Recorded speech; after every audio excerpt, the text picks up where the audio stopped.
Seu celular está em modo avião?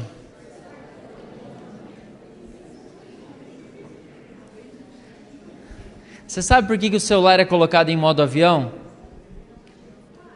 Quem sabe aí gostaria de explicar? Ó, espiritualizou o negócio agora.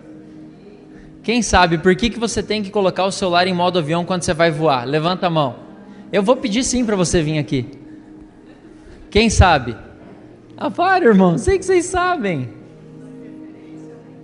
Senão ele pode derrubar o avião, né?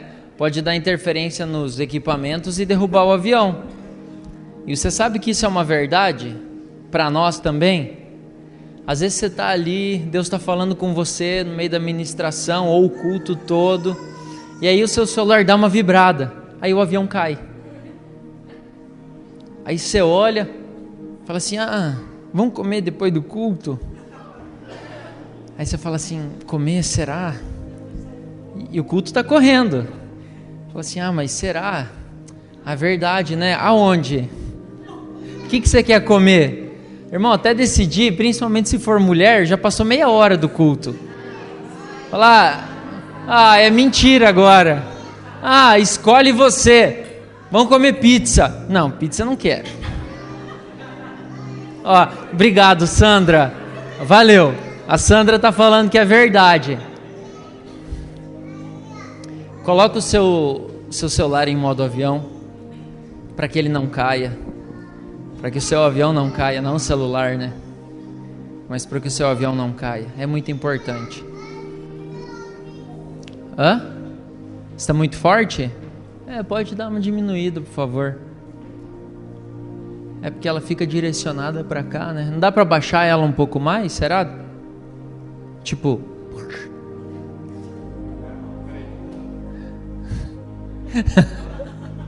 Uai, mano, é o grão de mostarda. Isso não é uma montanha, é só um refletorzinho. Nossa, mas não tô vendo você direito.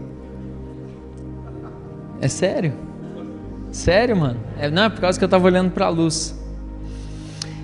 Quem aqui estava nos cultos com o Reinhard esses dias? Dá um glória a Deus. Irmãos, que palavras preciosas. Que palavras preciosas. E eu quero te dar um conselho com muito amor e carinho.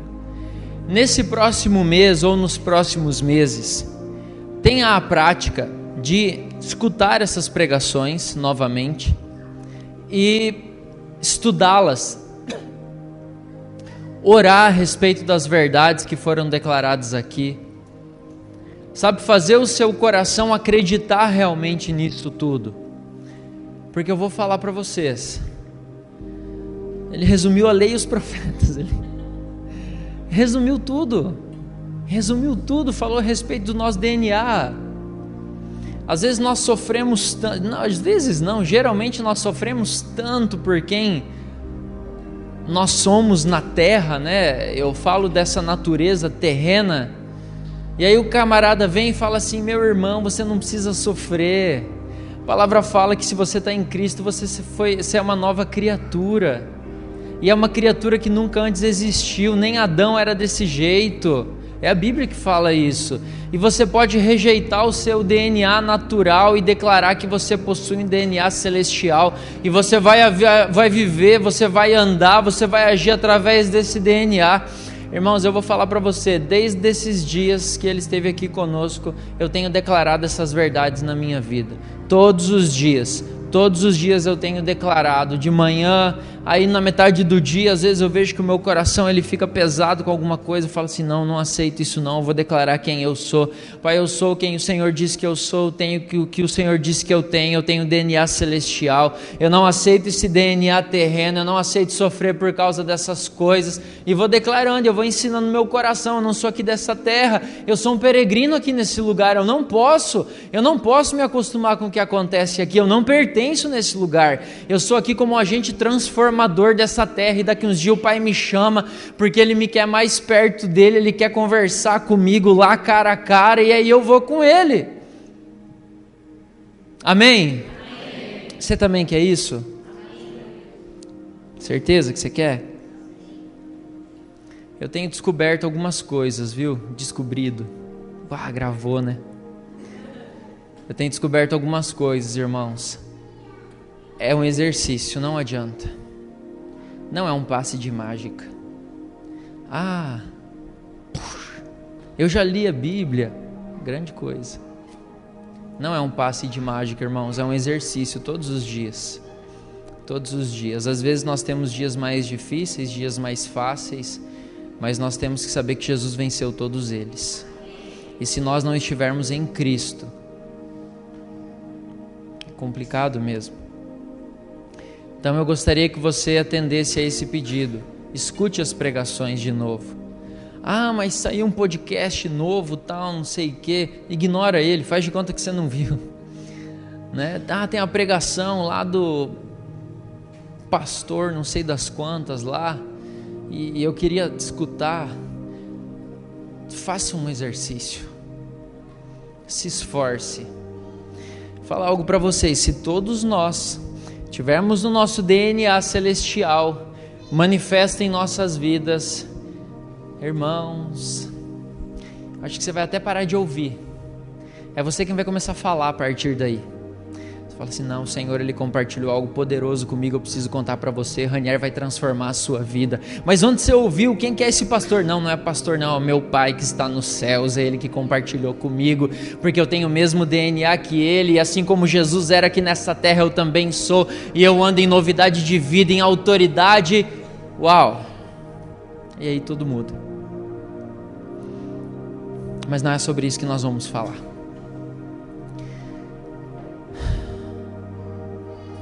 Você sabe que as nossas crianças, elas têm recebido muitas profecias. Quantos sabem delas? Muitas, muitas. Isso é maravilhoso. Isso é maravilhoso.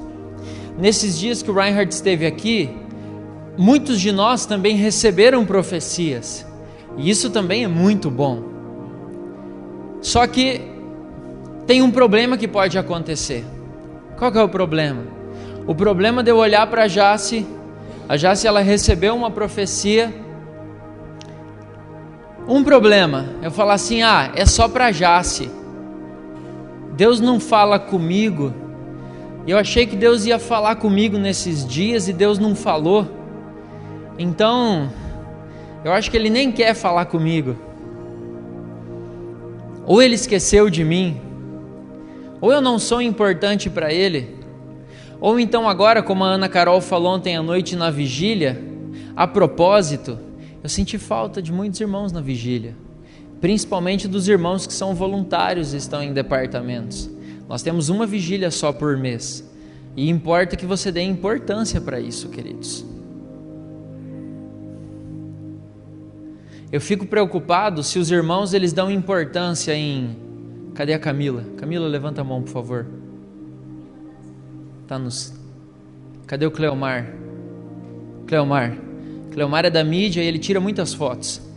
Vou te usar como exemplo, mano. Eu fico preocupado se o Cleomar ele se importa mais em tirar foto do que cultivar a presença de Deus na vida dele. O nosso propósito de ter departamentos não é para que você se sinta útil em alguma coisa. Não é isso, irmão. Se você está num departamento para se sentir útil, por favor, saia dele. Primeiro descubra quem você é. E aí depois você vai descobrir a sua utilidade. Nós não podemos, como líderes de departamento e à frente da obra, a gente não pode correr o risco de mentir para alguém. Ensinar alguém errado, fala assim: não, Jane, vai lá, canta lá, arrebenta, e o coração da Jane que está todo arrebentado. Nós não podemos fazer isso. O Senhor fala que uma vida vale mais que o mundo inteiro, e nós precisamos cuidar e zelar por cada uma delas, e nós levamos isso muito a sério, muito a sério. Então, se você valoriza mais cumprir a tarefa que lhe foi designada, ao invés de estar junto em um momento de oração ou edificação do corpo, eu me preocupo com você. E eu gostaria que você conversasse comigo ou conversasse com o seu líder de departamento para abrir seu coração. Porque nós vamos prestar conta ao Senhor, irmãos. E desde que nós começamos isso aqui, nós falamos que a gente não precisa abrir igreja, reunir para... Não há propósito nisso se não for o Senhor. Não há propósito nisso se não for as pessoas. Então nós nunca podemos cair nesse engano, e eu peço que você também me auxilie nisso. Nós precisamos realmente nos vigiar e auxiliar uns aos outros nisso. E aquilo que o Senhor falou para nós nesses dias é algo muito grandioso. É algo muito grandioso, e você não pode ter no seu coração que, porque Deus falou que a Jace ela é profeta. Agora eu vou começar a procurar a Jace para profetizar na minha vida. Não, não é isso. Se for você pensar assim, você entendeu tudo errado. Ou outra coisa, porque Deus só vai falar com ela. Não, querido, também está tudo errado. Não pense dessa forma. O Senhor, Ele entregou profecias específicas para pessoas específicas, e eu vou falar para você, 90% delas é tudo por causa da obra, nem tanto é por causa da pessoa. Fala assim, eu vou te usar, você vai fazer e tal, e você vai abençoar muitos, e você vai servir dessa forma, aquela outra forma, tudo para a edificação do corpo de Cristo. Você não viu Deus falando assim, porque você vai ser um milionário, e eis que te digo, servo meu, que o Bill Gates nunca viu riqueza tal como eu vou colocar nas suas mãos para desfrutar com a sua família. Eu vou falar com você porque você é o meu filho amado em quem me compraz, e eu não quero falar com mais ninguém. É tudo para edificação do corpo, e você faz parte disso. Nós não somos igreja sozinhos, sabe? E todos nós ouvimos o Senhor, todos nós podemos profetizar, por exemplo. Então, por que eu estou falando tudo isso? Para que você não corra o risco de olhar para alguém e achar que ele é mais do que você, ou que é diferente em algum sentido, e por isso que... Não é isso. Se sinta parte desse propósito. Nós estamos aqui por causa dele, não por nossa causa, é por causa dele. Eu estou aqui por causa de você, claro, isso é muito importante. Nós estamos aqui por causa dele. Foi porque ele morreu e ressuscitou por nós.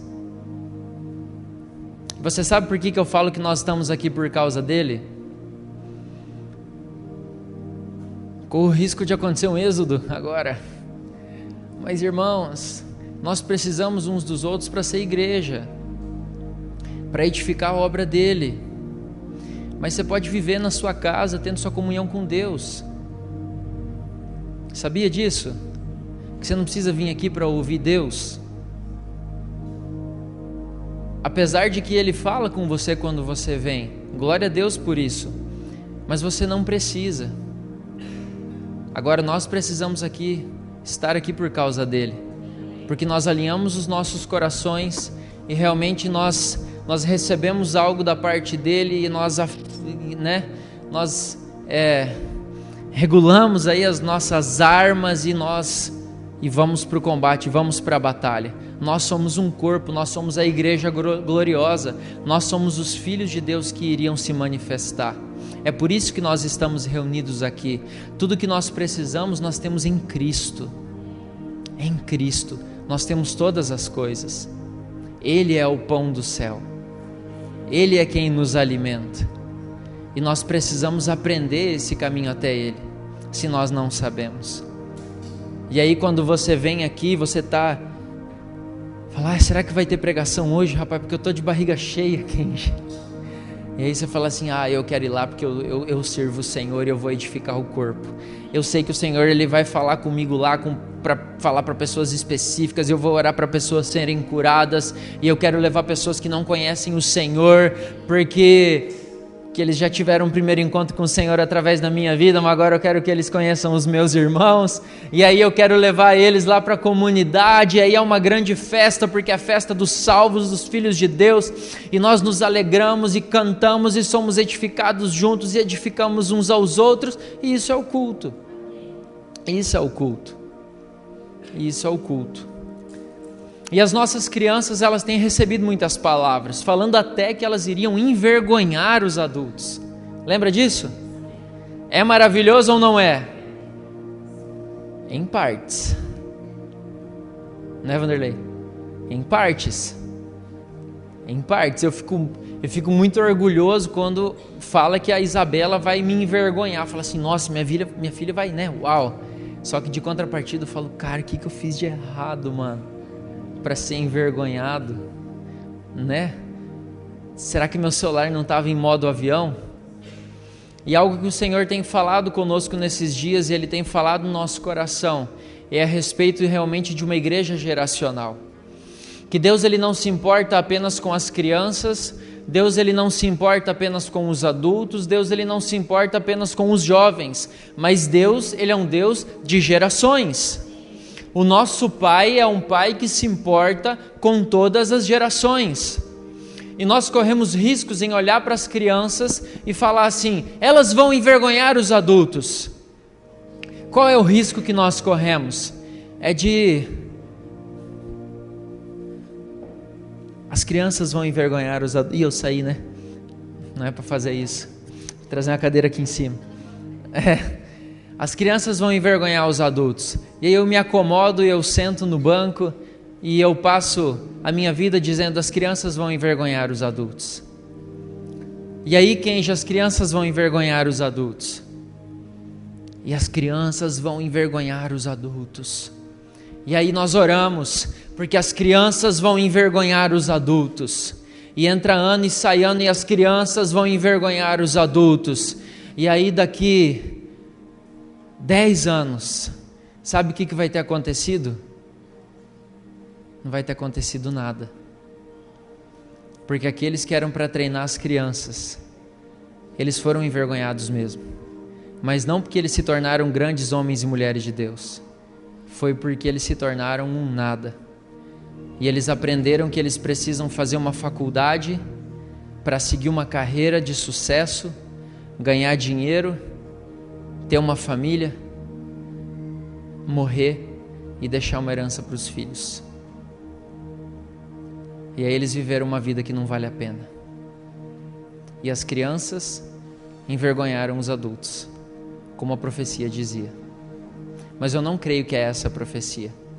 Porque a profecia é que os nossos filhos, eles iriam estar nas ruas, no supermercado.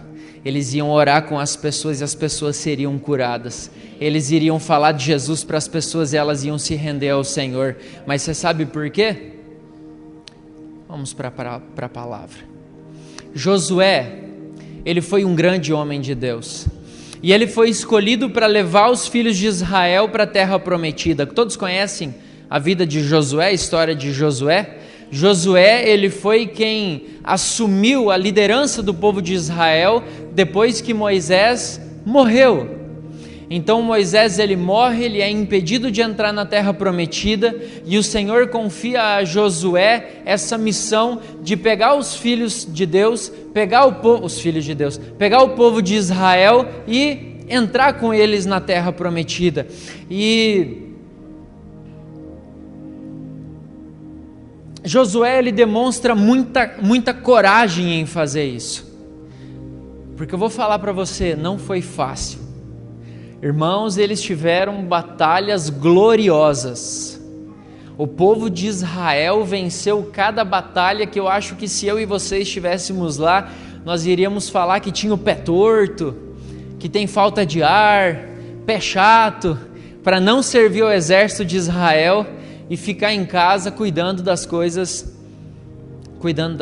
do Pai. Só que Josué, ele era um homem poderoso de fé e um líder muito inspirador. Só que abre sua Bíblia, por favor, em Juízes capítulo 2. Você vai projetar a Bíblia, mano? Pode projetar na Fiel, por favor. Juízes 2.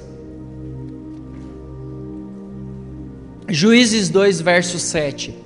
Nós estamos com um programa novo agora e nós vamos começar a projetar a Bíblia. Mas, por favor, não deixe de trazer a sua Bíblia. Passamos aí 2 anos sem projetar de propósito para que você tenha uma Bíblia e que você ande com ela. Mas A tecnologia chegou até aqui. Verso 7, mano. Verso 7 até o 13 diz assim: E serviu o povo ao Senhor todos os dias de Josué, e todos os dias dos anciãos que ainda sobreviveram depois de Josué, e viram toda aquela terra grande, e viram toda aquela grande obra do Senhor que fizera a Israel. Faleceu, porém, Josué, filho de Num, servo do Senhor, com a idade de 110 anos. E foi também congregada toda aquela geração. Pode voltar, por favor. Você tinha. E sepultaram-no no termo da sua herança, em Timnat-Heres, no monte de Efraim, para o norte do monte de Gaás. E foi também congregada toda aquela geração a seus pais. E outra geração, presta muita atenção, por favor, no que nós vamos ler agora. E outra geração após ela se levantou, que não conhecia ao Senhor, e nem tampouco a obra que ele fizera a Israel. Então fizeram os filhos de Israel o que era mal aos olhos do Senhor, e serviram aos Baalins. E deixaram ao Senhor Deus de seus pais, que os tirara da terra do Egito, e foram-se após outros deuses, dentre os deuses dos povos que havia ao redor deles, e adoraram a eles, e provocaram o Senhor a ira. Porquanto deixaram ao Senhor, e serviram a Baal e a Astarote. Ontem à noite, enquanto a gente estava aqui, o Senhor ele falou algo no meu coração. Se você ficar sentado, esperando que as promessas de Deus elas se tornem realidade, se você ficar sentado esperando que o futuro que Deus falou a seu respeito, ele aconteça na sua vida, é muito provável que ele nunca vai chegar, porque o nosso futuro, ele é resultado das escolhas que nós fazemos hoje. Você acha que é verdade isso ou não? Eu acho que é incompreensível que depois de viver uma vida tão grande de fé, e vendo inúmeros sinais e maravilhas, e conquistando tantas vitórias, Josué e a sua geração deixaram o bastão de uma geração para a geração seguinte. Pela graça de Deus, eles derrotaram os amalequitas, atravessaram o rio Jordão a seco, eles viram as muralhas de Jericó caírem ao chão, eles viram o sol parar nos céus. Durante quanto tempo? Vocês não lembram? Quanto tempo que o sol parou no céu? 2 horas? Procurei que eu também não sei. Eu não lembro. Mas que parou. E o povo de Israel viu isso, liderado por Josué, amém? Ficou assustado agora, né? No entanto, depois que todos esses milagres mostraram o poder e a provisão desse Deus tão poderoso, a geração seguinte, uma geração inteira, não conhecia o Senhor e a obra que ele tinha feito a Israel. Você acha possível isso? Eu confesso que enquanto eu estudava isso, um monte de suposições veio na minha cabeça. Os homens maiores de idade, eles iam para a guerra, e os mais novos não iam, e depois eles não contavam. Mas espera aí, eles celebravam as vitórias. Eu falei, como? Como que com tanta glória, uma geração inteira não conhecia? O que aconteceu, Ney? Onde estava o legado da geração de Josué? Será que eles estavam tão ocupados derrotando exércitos dos estrangeiros que eles esqueceram de lembrar seus filhos que foi o Senhor quem lutou por eles? Será que eles não estavam com o propósito de passar essas histórias para os seus filhos? Será que eles não encorajaram os seus filhos a encontrar Deus por si mesmo? Talvez depois de muitos anos difíceis de guerra, os pais eles baixem a guarda, habitando complacentemente em cidades que eles não haviam construído, comendo fruto de vinhas que eles não haviam plantado. Nós não sabemos o que aconteceu, mas algo deu muito errado, porque uma geração inteira não conhecia o Senhor. E qualquer que seja essa lacuna, ela teve um efeito incapacitante na próxima geração. E quaisquer que tenham sido as razões, alguém, em algum lugar, em algum momento, abandonou o bastão da fé. Eles pararam de carregar o bastão da fé. E um grande Deus, tão glorioso, tão majestoso, ele se tornou tão pequeno, a ponto de eles irem adorar deuses estranhos, a ponto deles irem adorar demônios, a ponto deles irem ganhar a vida para se sustentar, a ponto deles irem trabalhar por causa de uma carreira, a ponto deles abandonarem a fé por causa de uma faculdade, a ponto deles não terem tempo para o Senhor, porque eles estavam mais envolvidos com outras coisas, a ponto deles abandonarem os sonhos do Senhor para viverem os sonhos dos pais.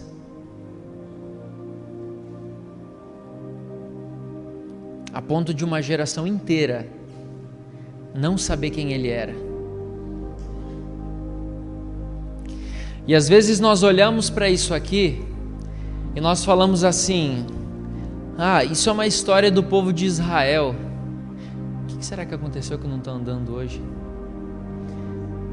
É? E nós olhamos e nós falamos assim: isso aconteceu com Israel. Isso aconteceu com o povo que Josué liderava. Josué devia ser um líder fraco. Josué devia ser um líder frouxo. Às vezes faltava pessoas na equipe dele para treinar aqueles jovens. Pode ser que sim, pode ser que não. Mas nós olhamos para o povo de Israel e nós podemos achar que não tem nenhuma semelhança. Só que infelizmente nós temos ensinado os nossos jovens que Jesus é o Papai Noel. E não é por causa do Natal.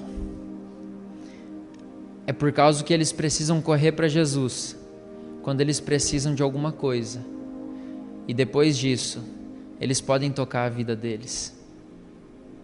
Vá para Jesus e você vai conquistar a sua casa própria. Tenha seu dízimo em dia.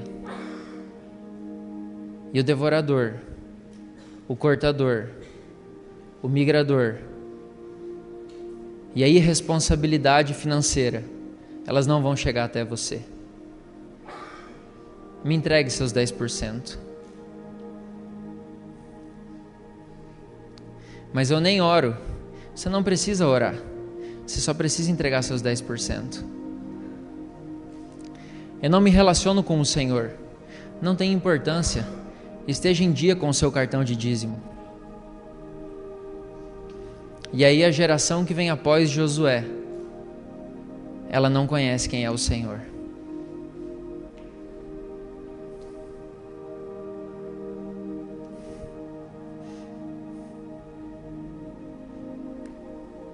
Ele continua sendo o Senhor.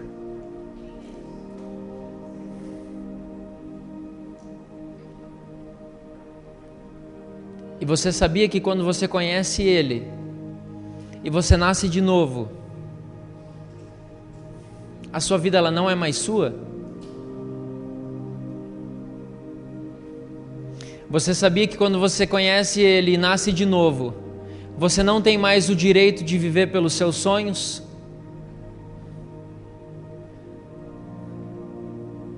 Porque se é que você nasceu de novo, agora você tem um Senhor. E pode ser que o sonho que você tem no seu coração seja o mesmo que o dele. Isso é muito bom. Mas pode ser que você tenha que largar tudo. E aí você vai ter que ensinar seu coração que sobre você há um rei e um Senhor.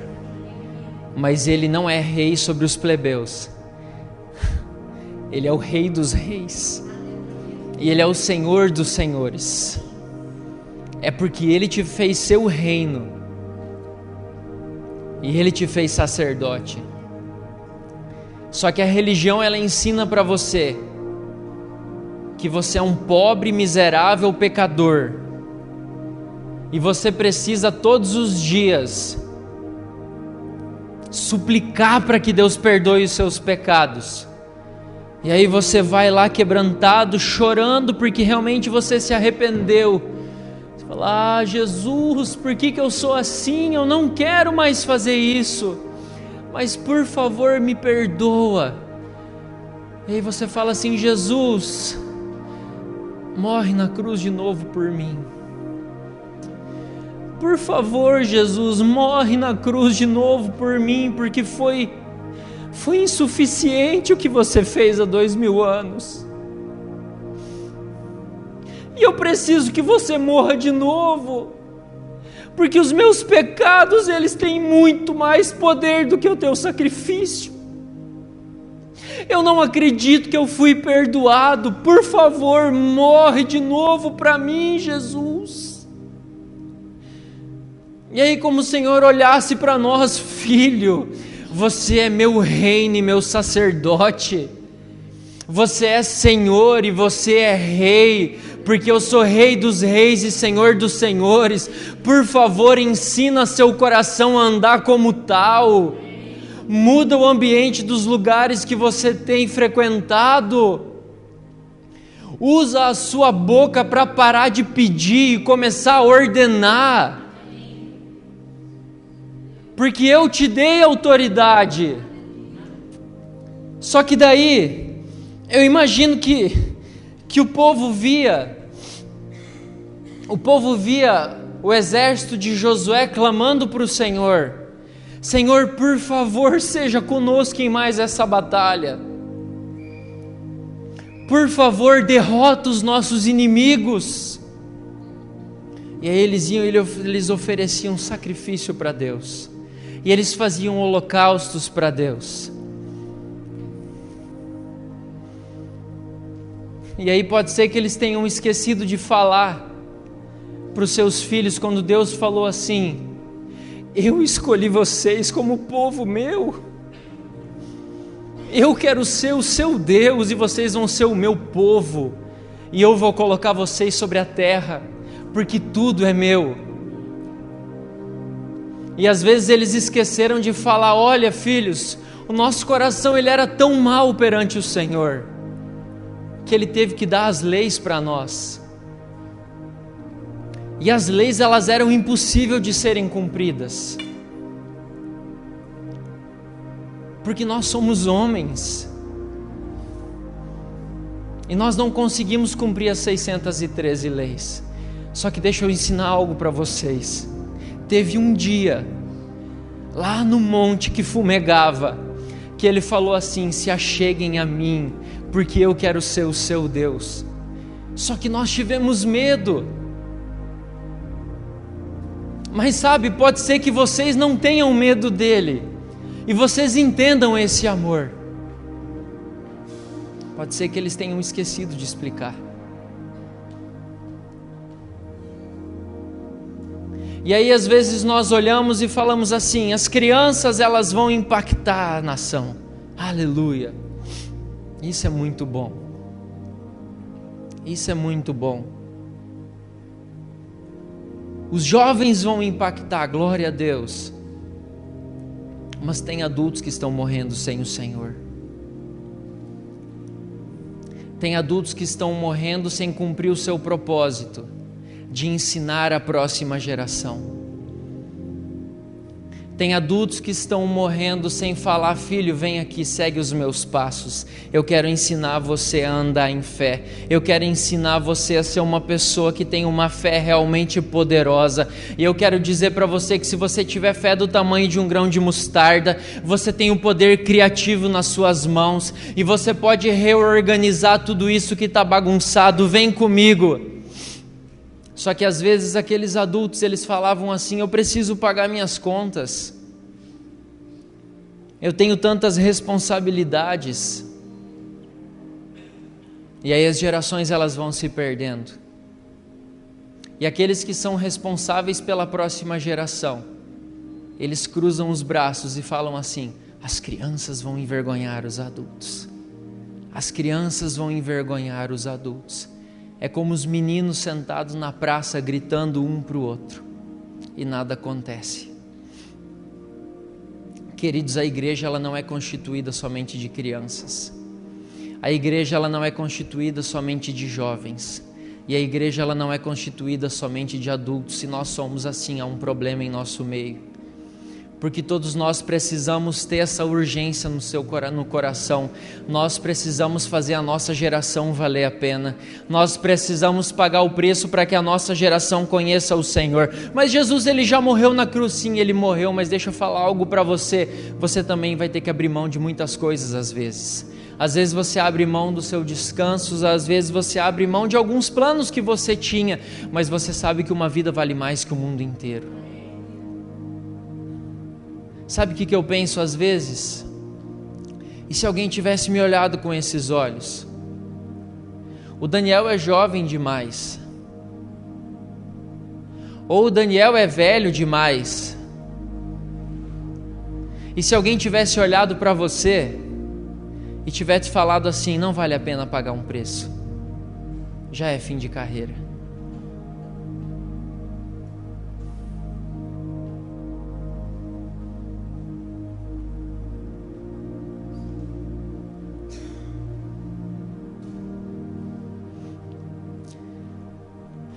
Joel,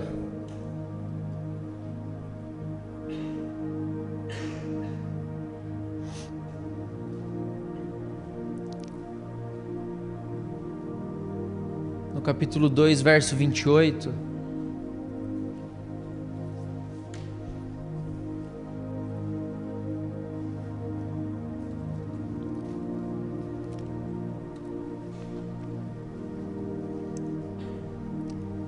ele diz assim: e há de ser que depois derramarei o meu espírito sobre toda a carne, e vossos filhos e vossas filhas profetizarão, e os vossos velhos terão sonhos, e os vossos jovens terão visões. Sabe o que ele está falando aqui, trocando por miúdo nessa profecia? Eu sou um Deus de gerações. Porque quando o meu espírito estiver sobre toda a carne, todo aquele que tiver fôlego dentro dele, ele vai me servir, e ele vai ter a minha vida fluindo dentro dele. Eles terão sonhos, eles terão visões, eles profetizarão, porque eles são os meus filhos, eles são o meu povo, e eu farei com que a vida deles valha a pena, e eles vão impactar a sua geração e a próxima geração. Eles vão ouvir falar do meu nome, e eles vão crescer crianças fortes, e eles irão a lugares muito mais longe do que os adultos, porque eles tiveram uma base sólida, eles foram firmados com estacas aprofundadas na rocha. Esse é o desejo do Senhor. Esse é o desejo do Senhor. O que nós vamos entregar à próxima geração? A próxima geração que vem depois de mim é a minha filha Isabela. E como pai eu tenho responsabilidade sobre ela. Mas existem aqui pessoas mais velhas do que eu. E pode ser que você seja responsável pela minha geração. E o que você tem feito?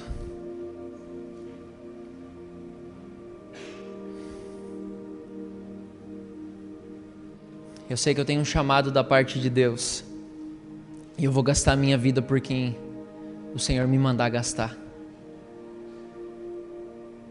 Agora, se você ainda não sabe o seu chamado, você precisa, no mínimo, gastar a sua vida por essa geração que tem andado com você. Efésios capítulo 3, verso 8.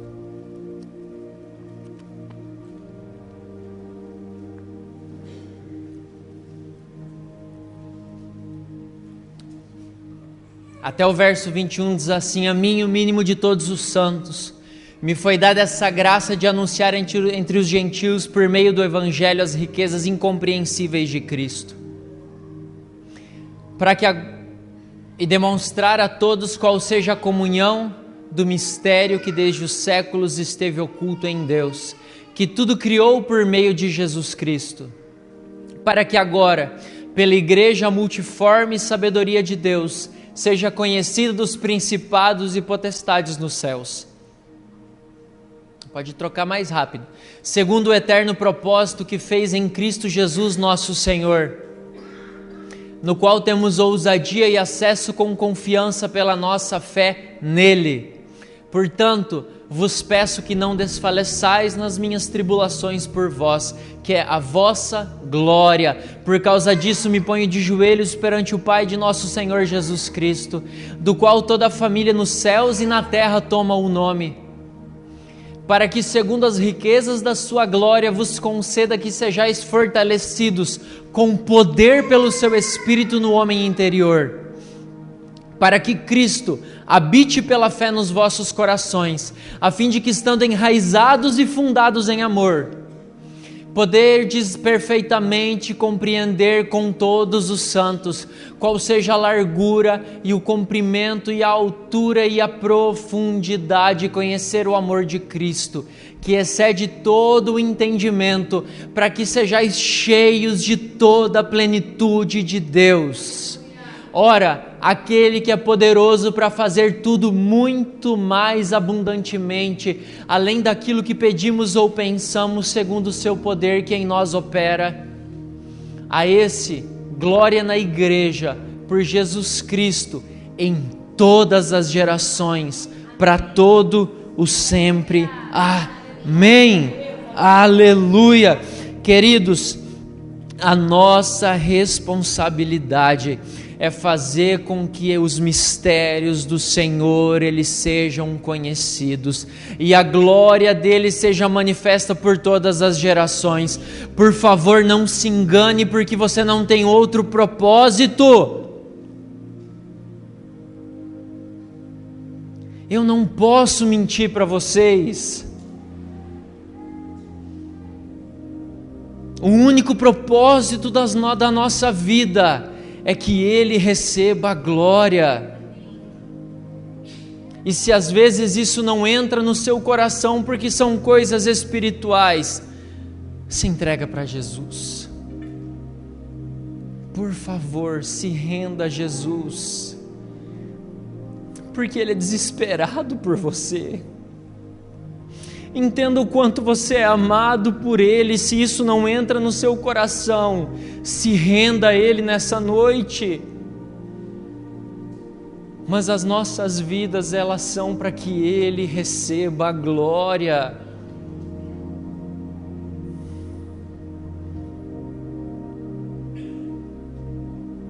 Por favor, para de gastar a sua vida em vão. Para de procurar satisfação em coisas naturais. Para de procurar satisfação em hobby. Para de procurar satisfação em prazeres momentâneos. Jesus, ele fala que se você beber dele, você nunca mais vai ter sede das águas do mundo.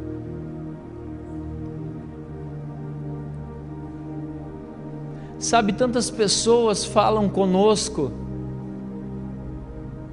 e nós encontramos pessoas em situações, sabe, tão sérias, situações tão deploráveis, e aí você conversa com a pessoa, e fala: por favor, segue esse caminho, Aí passa uma semana, você encontra a pessoa procurando os prazeres desse mundo. Aí a pessoa ela vai até você e fala assim: por favor, me ajuda. Eu não sei o que está acontecendo com a minha vida. A minha vida não tem sentido. A minha vida ela não... Eu não sei. É tanto vazio dentro de mim, é tanto questionamento. Aí se você é um bom discipulador, você fala assim: vem aqui, anda comigo que eu quero te conduzir para Jesus. Eu preciso te levar para Jesus, porque só Ele tem as palavras de vida eterna. Por favor, você precisa ir para Jesus. E aí a pessoa ela começa, mas ela fala assim: mas eu não sei, eu estou sentindo falta daqueles prazeres do mundo. Aí ela vai para os prazeres do mundo, aí ela fica arrebentada, porque é isso que o diabo gosta de fazer com ela. E ela fala assim: Jesus, eu preciso de você. Aí entra mês e sai mês, entra ano e sai ano, e não muda nada.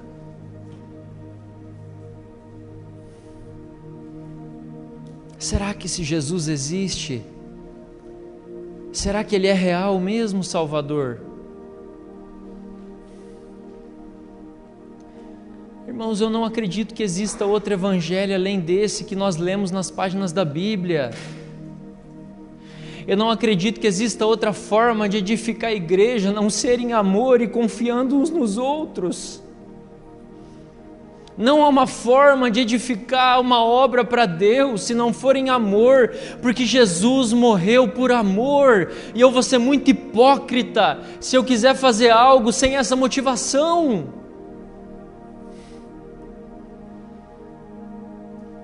Não tem outro caminho, irmãos. Só que uma voz só, ela tem um alcance. Mas quando outras vozes começam a se juntar, o alcance ele começa a ficar maior. Ele começa a ficar maior. E eu lembro de um homem, eu confesso que eu não lembro o nome dele agora, mas eu lembro que ele pregou para mais de 1 milhão de pessoas, sem isso aqui, sem uma caixa dessa apenas, e todas ouviram. Você sabe por quê? Porque as vozes elas iam ecoando. Ele falou que Jesus te ama, Jesus te ama, Jesus te ama, e as vozes iam ecoando. Ele falou que não existe outra forma de edificar a não ser em amor. Anda em amor, anda em amor, anda em amor. Não há outra forma de você gastar a sua vida. Não jogue sua vida fora, não jogue sua vida fora, não jogue sua vida fora. E mais de 1 milhão de pessoas ouviram falar de Jesus, porque as vozes elas ecoavam, as vozes elas ecoavam, porque aquelas pessoas que estavam lá, elas entenderam que elas tinham uma responsabilidade e um compromisso com a próxima geração, e eles decidiram que as vozes deles seriam um eco pelas gerações, e eles sabiam que eles poderiam não ver quem estava lá na última fileira, mas o meu papel eu vou fazer para que esse anúncio chegue até lá. O meu papel eu vou cumprir para que as boas novas cheguem até aquelas pessoas. Eu não estou responsável para aquela pessoa que vinha até depois de mim, mas o meu papel eu vou cumprir com excelência, e a minha voz ela vai ser um eco, falando das riquezas e dos mistérios de Cristo, porque eu entendi que eu sou a igreja gloriosa junto com os meus irmãos, e nós somos a manifestação dos filhos de Deus, e céus e terra verão a grandeza do nosso Deus, porque nós somos essa igreja gloriosa, e nós temos autoridade para mandar parar e mandar continuar. Nós temos autoridade para declarar que a enfermidade é ilegal. Nós temos autoridade para declarar que o crime, a prostituição e o vício na nossa cidade ele chegou ao fim, porque nós estamos aqui e o próprio Deus ele é real no nosso meio. Nós precisamos parar de andar pelas ruas dessa cidade como se nós não soubéssemos disso. Queridos, nós não podemos. Um enfermo, deixa eu atravessar a rua. Um mendigo, vai que ele pede meu dinheiro. De novo pedindo comida na minha casa. Você nem quis aceitar Jesus quando eu te falei dele. Já viu isso? Pois é, se você fez isso é porque você não fazia por amor, era por interesse. Se você amasse, você continuaria dando comida. Você só estava querendo fazer uma troca com ele. Coma minha comida e receba o meu Jesus. Se você não quiser o meu Jesus, também não vai comer da minha comida, porque ela é santa demais para você botar na sua boca. Eu não posso jogar fora o meu alimento com um miserável filisteu que não quer entregar a vida para Jesus. Nós somos tão nobres, né?